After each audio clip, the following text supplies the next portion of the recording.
Hello, everybody, and thank you for joining us for our program, Virginia Solar and Energy Storage Tax and Revenue Share Overview. My name is Brad Nowak. I'm a partner and co-chair of the Renewable Energy Practice Group at Williams Mullen.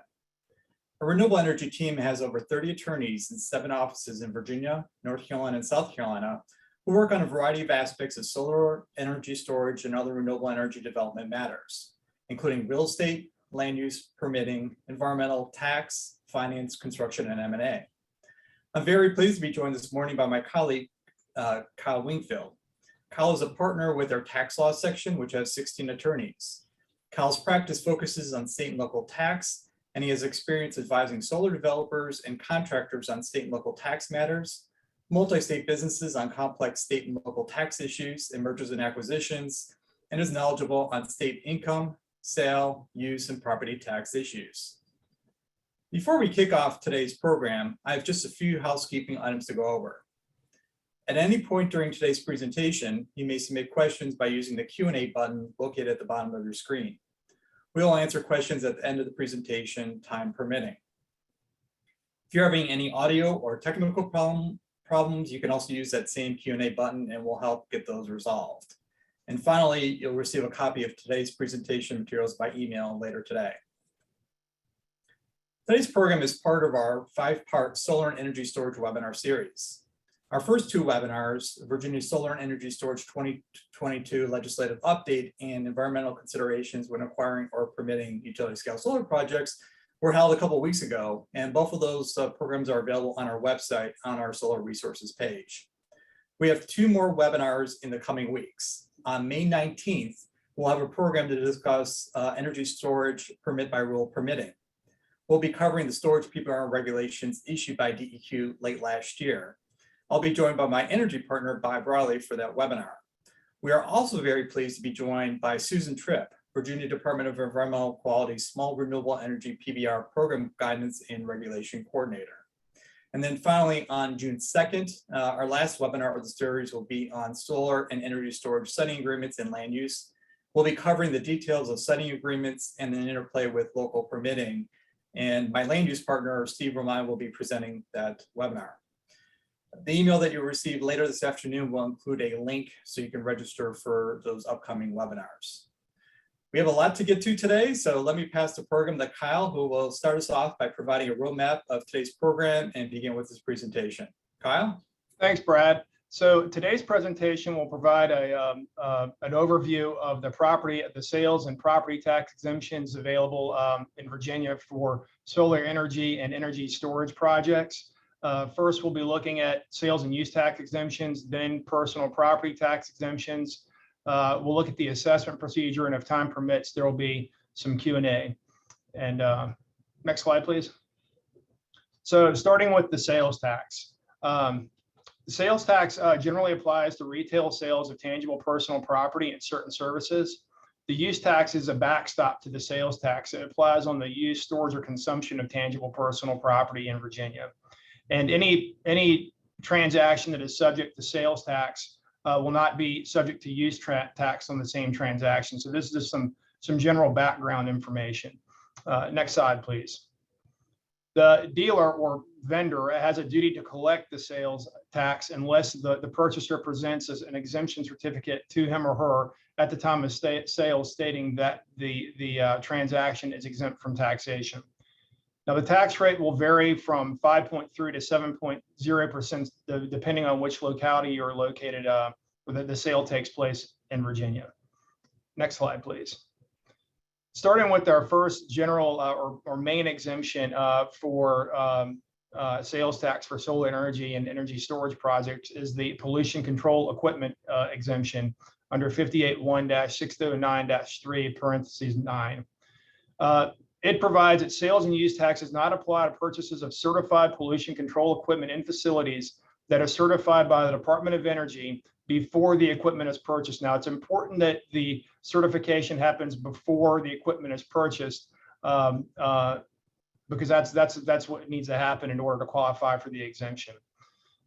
Pollution control equipment is defined in 58.1-3660 as solar energy equipment will include solar energy equipment, facilities, or devices owned or operated by a business that collect, generate, transfer, or store thermal or electric energy. Pollution control equipment also includes energy storage systems, which are equipment, facilities, or devices capable of absorbing energy, storing it for a period of time, and then redelivering that energy after it's been stored. This is important more for the property tax exemption, but we'll get to later on. But pollution control equipment does not include the land on which equipment or facilities are located. So it's only the equipment and facilities themselves, not the land. Next slide, please.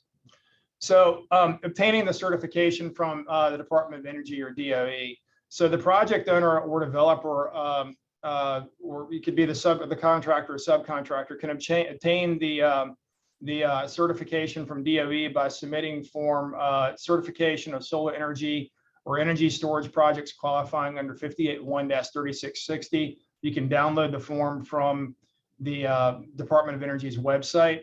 The form must include all contractors and subcontractors, as well as all property for which the certification is sought. And once DOE issues the certification, then each developer, contractor, sub will go to the Department of Taxation and apply for a separate exemption certificate, Form ST11A, which the developer, contractor, or sub will use when they're buying the certified pollution control equipment so that no tax is applied to the sale. Now, if you get further along in the project after you've gotten the certification, you've gotten the ST11A, and you find that you need to add subs or you need to add property that needs to get certified, you would go back to DOE, get them to reissue the certification, and then that sub could go ahead or whoever could go ahead and get the certification. But important point here is that you get one certification from DOE generally. However, the exemption certificate that you get from tax, each developer, sub, contractor will have to get a separate exemption, and they use a certification from DOE to get that exemption. Next slide, please. So a second exemption, separate from the pollution control exemption, is the manufacturing exemption. And that is available for tangible personal property that's directly used in the manufacturing process. You'll find it under 58.1-609.3.2. There's an exception a general exception that the manufacturing exemption does not apply to public service corporations that are regulated by the SEC, which would be any project that's greater than 25 megawatts. We'll get to more in a few minutes. However, there is an exception to that for solar energy projects. So bottom line is that solar energy projects can qualify for the manufacturing exemption, provided that the property is used directly in the manufacturing process. Next slide, please. And so most of the administrative rulings in case law involving the manufacturing exemption as it applies to solar projects have related to whether the items in issue, the property in issue, has been directly used in the manufacturing process. And I've listed several rulings here. Things like the solar panels, the racks, the wiring, that kind of thing have been deemed to be used directly in the manufacturing process. Concrete slabs that the stuff sits on have been ruled not to be. And, kind of as a practice point, I would say that, what we're seeing is that most solar projects that are trying to get an exemption from sales or use tax are really going towards the pollution control equipment exemption. And I think the reason for that is that there's a process in place, right? You apply, you put all your property down, DOE certifies it, then you take it to Department of Tax and you get an exemption certificate for it. And so it's papered really well. The manufacturing exemption is not papered as well. And I think that, if you've got, a more straightforward path to getting an exemption than going for the manufacturing exemption, you don't want to end up in one of these administrative rulings arguing with the Department of Tax whether or not your property is used directly in manufacturing. Next slide, please. So shifting gears to personal property tax. Tangible personal property is segregated and subject to local taxation only under Article 10 of the Virginia Constitution. And tangible personal property can be classified in different categories, if you will, by the locality. It's generally classified as either business personal property, machinery and tools, or pollution control equipment. Next slide, please. The date of assessment for tangible personal property by the locality is generally January 1st of the year. And the tax rate for any non-exempt property, we'll get to in a second also when we talk about the exemptions. But the rate of tax will vary by locality and how the locality classifies the property, whether it's business personal property, machinery and tools, pollution control equipment. And this also becomes more complicated based on the size of the project. Next slide, please. So under 3661, Virginia localities may adopt an ordinance providing an exemption for certified solar energy equipment, facility, or devices. This local ordinance, most localities in Virginia have not adopted an ordinance under 3661, which leaves the pollution control exemption under 3660 is the primary exemption that solar projects and energy storage systems lean on for exemption from property taxes. Next slide, please. The pollution control exemption for property, unlike sales tax, does not need to be certified by the Department of Energy in order to qualify for the property tax exemption. That's the important takeaway from this slide. Pollution control equipment, again, is defined as energy equipment, facilities, devices owned or operated by a business that collect, generate, store thermoelectric energy. You see the energy storage system definition here that we reviewed earlier. And importantly, again, although we're talking about personal property, I would point out that this exemption does not include the land on which the equipment or facilities are located. Next slide. So now we've got for solar projects specifically. So we're looking at the general rules for personal property tax, shifting here to solar projects, and we'll get to energy storage systems in a moment. But the exemption for projects greater than 5 megawatts does not apply unless a project is unless an application has been filed with the locality on or before July 1, 2030. That's regardless of whether the locality assesses a revenue share on the project. And the exempt amount, the amount of any exemption generally depends on 3 factors. 1, whether or not the locality has adopted a revenue share. 2, when the interconnection request was made. And 3, the size of the project is measured in megawatts. Next slide. So a revenue share, if a locality adopts a revenue share ordinance under 2636, the exemption amount for the solar projects is for greater than 5 megawatts is 100% of the assessed value. Now, recently in the most recent General Assembly session, the legislature changed this as well, so that you also get 100% exemption for any projects that are equal to or less than 5 megawatts that are approved on or after July 1, 2022. So bottom line, going forward, if you've got a revenue share, you're generally going to get a 100% exemption on the project. Projects greater than 5 megawatts and less than 150 megawatts, if there is no revenue share. This assumes, again, that the project is, the request is made on or after January 1, 2019. Again, no revenue share, 5 megawatts to greater than 5 and less than 150. The exemption is generally 80% of the assessed value in the first 5 years of service after commencement of the commercial operation, 70% in the second 5 years, and then 60% for all remaining years in service. And some exceptions may apply to this general rule. There's 100% exemption for solar projects less than 20 megawatts that serve public institutions of higher education and private colleges and whatnot. And I would also say that if you go to 3660, I know we have a lot of folks in the industry on the call.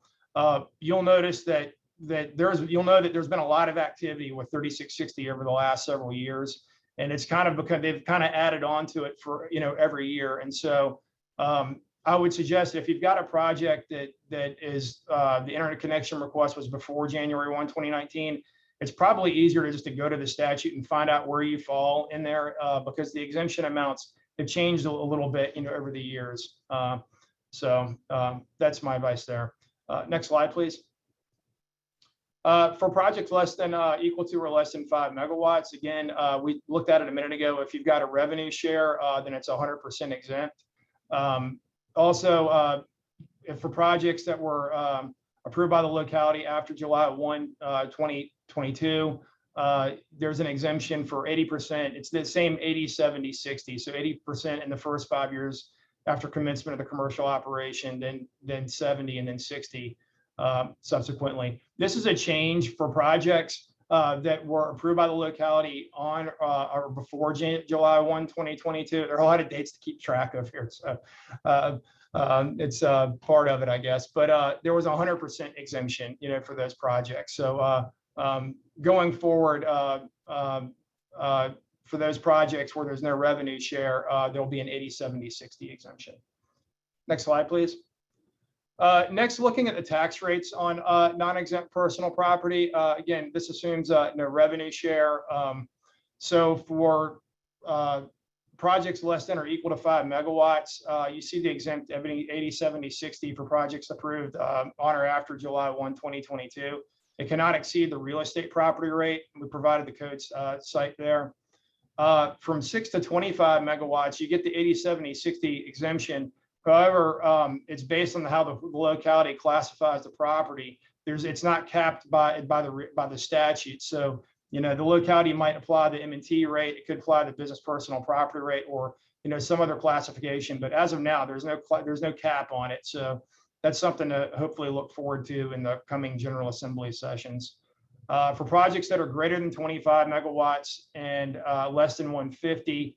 And it's same with if the project's over 150, the tax rate can't exceed the real property rate. The only difference for those last two I'd point out is that for projects greater than 150, you don't get an exemption, but at least you get the cap on the real estate rate. So and again, these rules assume that the interconnection request was made on or after January 1, 2019. Next slide, please. So energy storage systems. Again, energy storage systems are treated as pollution control equipment. Energy storage systems are equipment, facilities, or devices capable of absorbing energy, storing it, and redelivering it under 3660B. Next slide, please. And so again, if you have a revenue share, then the exemption for the storage system greater than 5 megawatts is 100% of the assessed value. The exemption for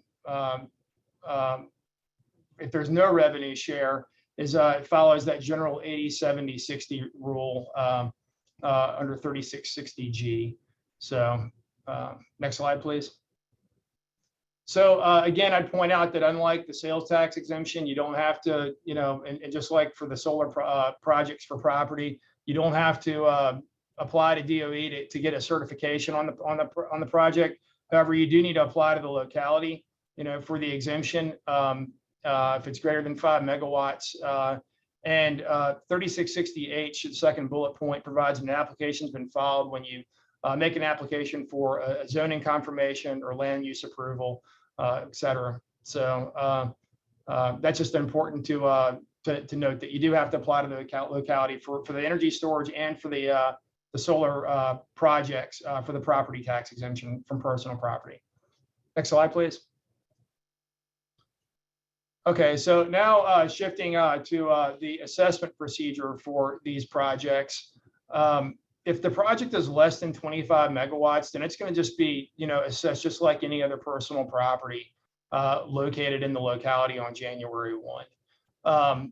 And if the project is greater than 25 megawatts, then it's going to be treated as an electric supplier subject to assessment by the State Corporation Commission for property tax purposes. And the SEC will assess all property of the electric suppliers and then distribute the assessed values down to the locality for collection. So it's a big difference between if you're less than or equal to 25 megawatts or if you're greater than 25 megawatts. And we're going to spend the rest of our time looking at assuming that the project is greater than 25 megawatts. And I think that would be useful. Next slide, please. So by April 15th each year, an electric supplier, again, projects over 25 megawatts, must supply a report with the State Corporation Commission setting forth the value of its real and tangible personal property owned by it on January 1. The SEC Public Service Taxation Division will calculate a final taxable assessment by following generally these 3 steps. 1, calculating fair market value. 2, calculating the assessed value. And 3, deriving the final taxable assessment and measure. Next slide, please. So step 1, basically the formula can be expressed as cost times the depreciation factor. But what's going on here is that the SEC uses a 35-year life or depreciation table to determine fair market value. And so it's also made an administrative decision to have a 90% ceiling and a 10% floor on the table. So like in year 1, the depreciation table might show that, it's 99%, depreciation, that's the factor, but it will never get, they'll never assess you over 90% of original cost. So you're never going to get assessed on 100% of original cost. But on the flip side, you're never going to get down to 0 either, because there's a 10% floor. Once you get the fair market value, the next step in doing this is determining the equalized value. And so you'll take the fair market value and multiply it by the local ratio, which is provided by the Department of Taxation. Each year, it's a table for each locality, and these are subject to change every year. So you get fair market value, you use that to determine the equalized value. And in step 3 on the next slide, you'll see that the final step is to calculate the measure of the final taxable amount. And here is where you take the equalized value from the last slide and you subtract out any exempt amount like the 80, 70, or 60. And that's going to give you your final taxable value. Next slide, please. And so after calculating the final taxable value, the SEC will forward a copy of it to the locality and to an officer of each electric supplier. This generally happens in mid-September of each year. And then by statute, there's a 3-month period that you could appeal, or that the electric supplier or the locality could appeal for correction of the assessment. Next slide. After that's settled, then you'll have a local tax rate and levy. Again, if you're greater than 25 megawatts, then the rate is going to be capped by the real estate rate for that area. And so you'll take the final taxable value, multiply it by the local tax rate, and it'll give you the tax due. And on the next slide, we're going to walk through an example. So some of this will hopefully make a little bit more sense. Here, Company X has an 80 megawatt solar energy project located in Augusta County. As a disclosure, I don't know if there are any solar projects in Augusta County. I just picked it, because I figured it was rural and it might be a good place one day to put in a solar project if one's not already out there. But here we assume that they purchased $1 million of tangible personal property that will be used in the project and qualifies as pollution control equipment. And I'd point out here again that if you want the exemption for sales tax, it has to be certified by DOE before you buy the equipment. It doesn't matter for the property tax purposes. But continuing on, the SEC will calculate the fair market value and assess value in accordance with the process we described above. And I will show you on the next slide how the math works out. Here again, you look up at the top, its original cost 2022 of $1 million. The depreciation life, the depreciation factor was 99.1. However, because there is a 90% ceiling and a 10% floor, all they will assess you on or determine fair market value is 90% of it. So you've got the $900,000, $1 million times 90%, 900,000. In the second step, you determine the equalized value by multiplying the 900 times the local ratio, 0.81. And again, that's going to vary by locality. And so you come up with the 729. From the 729, that's when you would back out your exemption for pollution control. So in year 1, it would be 80%. We're assuming no revenue share here. And that would give you your taxable measure of $145,800.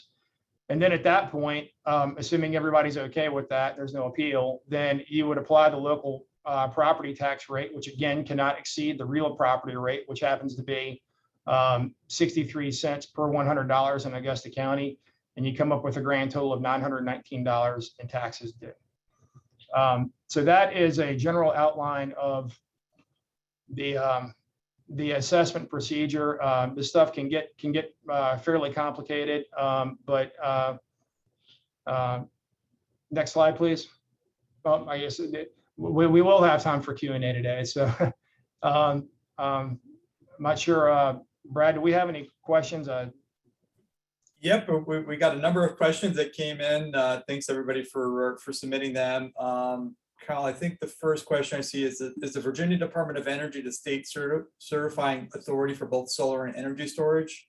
Yeah, so they're both treated as pollution control equipment and would be the certifying agency for the sales and use taxes. And again, you don't need the certification for the property tax, but however, if you plan on getting the sales tax exemption, then it will already be certified when you look for the property tax exemption. But yes, that's correct. It is DOE. Okay. Can you briefly describe the revenue share and how that works typically?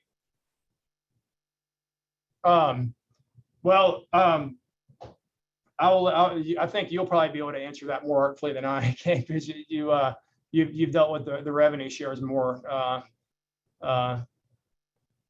Sure. Yeah, no, it's basically the revenue share is a locality by ordinance can pass what they call a revenue share, which is a fee that could be up to $1,400 per megawatt measured AC on the nameplate capacity of the generating facility.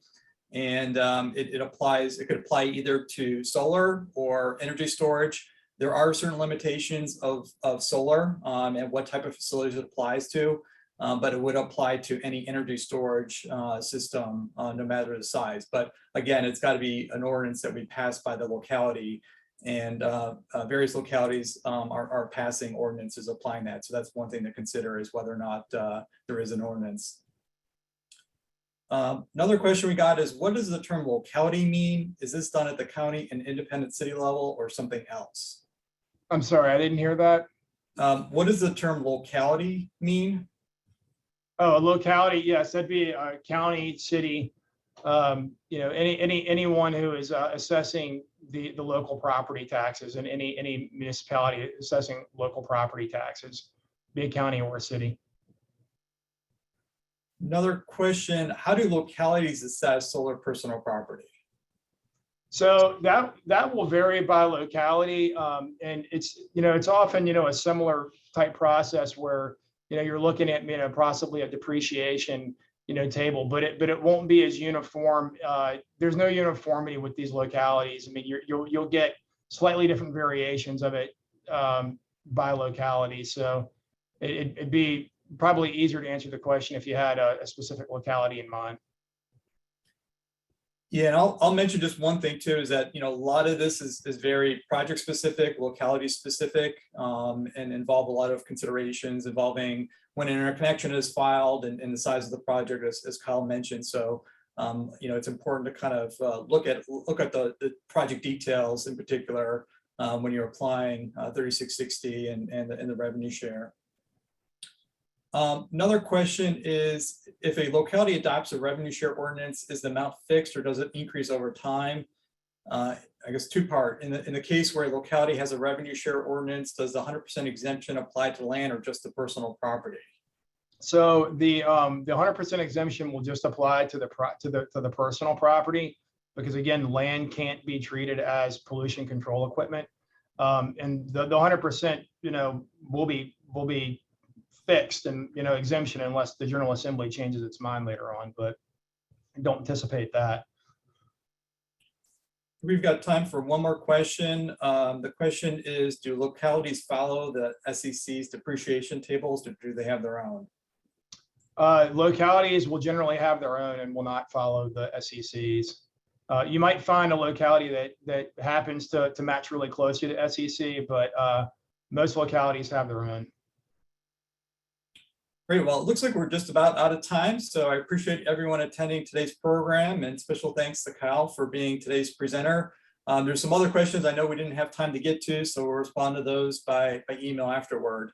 And if you have any other questions, feel free to email us at solar@williamsmullen.com.